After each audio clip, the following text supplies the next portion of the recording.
3 डाल दिया।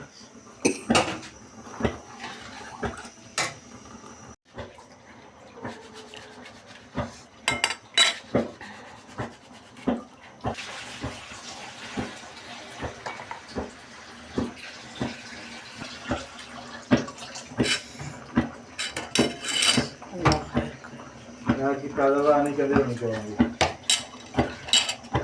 जरूरी है।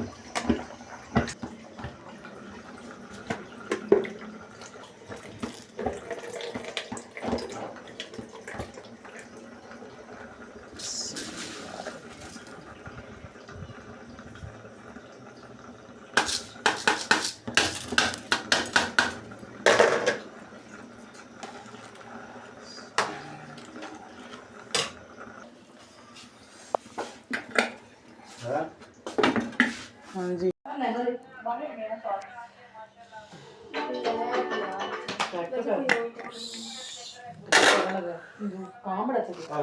प्लेट उरे करो प्लेट बैग सिंपल हो गई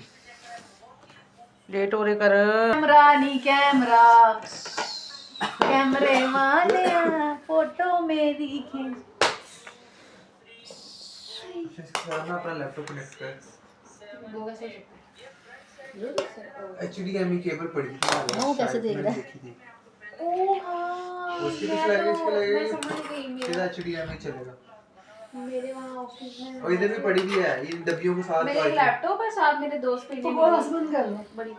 दे मुझे और कैश में ऐसे पर हमने ब्लॉग पोस्ट किया होता